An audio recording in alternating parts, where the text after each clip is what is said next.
restaurants might not.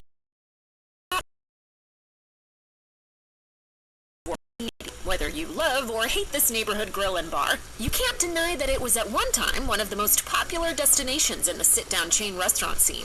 Alas, they've been struggling in recent years, and the troubles really seem to have ramped up during the COVID-19 pandemic. Despite a significant number of closures in 2020, Applebee's hasn't given up. 2023 was supposed to be the year of an official bounce back. As reported by Restaurant Business, the company hoped to open more locations than it would have to close, but despite their best efforts to become relevant again, 2023 has ultimately not been a year of growth for Applebee's. Instead, it's been the same old news of more closures of underperforming locations.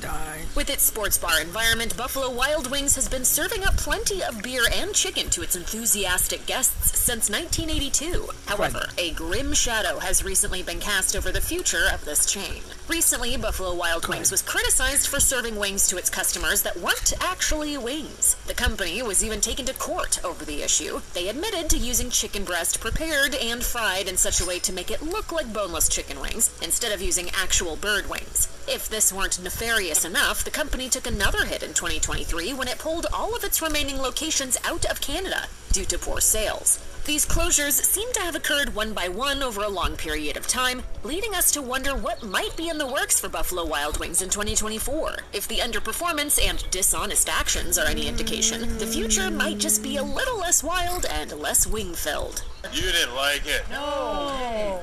Fuddruckers got its start in Texas in 1980 with a promise that set it apart, as the buns housing its scrumptious burgers were baked daily from scratch on site. There's a lot to love about this idea, but we might not get to enjoy it for much longer. Fuddruckers is hardly the grand-scale chain that it used to be, as there are a mere 60 locations left in the United States. While the story is a long one with multiple twists and turns, it appears that a consistent dip in revenue and popularity can be attributed to Fuddruckers' acquisition by the company Luby's in 2010. The new owner made some less than popular changes that ended up driving earnings down rather than up. In 2020, Luby's itself was liquidated, and Black Titan Industries took over the flailing Fuddruckers locations. While this most recent owner has been admirably trying to rekindle things, we fear that poor Fuddruckers might be too far gone to revive. White Castle is the world's original burger chain. It got the ball rolling for all fast food beef and fry restaurants when its first location opened in 1921. But is it possible that White Castle's long reign might be finally coming to an end? Some recent financial troubles certainly have us concerned. Sadly enough, multiple White Castles have been closing across the nation. While a few shutdowns are hardly reason to panic, there's also the matter of a multi-billion-dollar lawsuit. In 2023, White Castle was sued by one of its managers, and the fallout could cost the company a whopping $17 billion.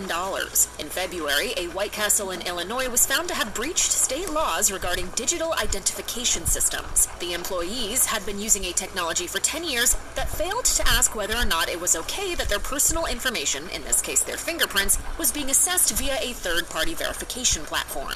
It's ridiculous. The whole thing is ridiculous. This is illegal in Illinois, and the state Supreme Court ruled that the franchise had to pay for every single instance that it occurred. A payout of this magnitude can certainly be difficult to recover from, so it's definitely reason enough to worry about White Castle's long-term future.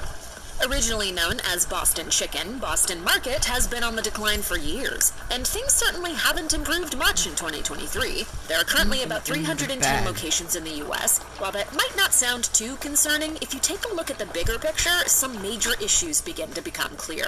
At its peak, Boston Market could boast 1,200 locations. So what has led to such a severe downsizing? For one thing, there has been a fair bit of scandal. In August 2023, 27 different locations were ordered to be closed by the Labor Department of New Jersey when it emerged that the franchise owed its workers $600,000 in outstanding wages. The company also had to pay a fine of $2.6 million, which only added to their pile of financial troubles. Obviously, Boston Market will need to implement some changes if it ever hopes to turn around its fortunes.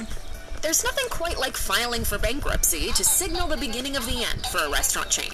And this is exactly what Old Country Buffet appears to be going through. The formerly popular all-you-can-eat chain once had more than 600 locations to its name.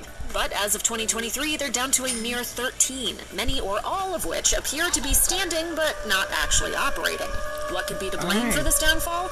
As it turns out, bankruptcy is the culprit, and multiple filings at that. The first time happened in 2000.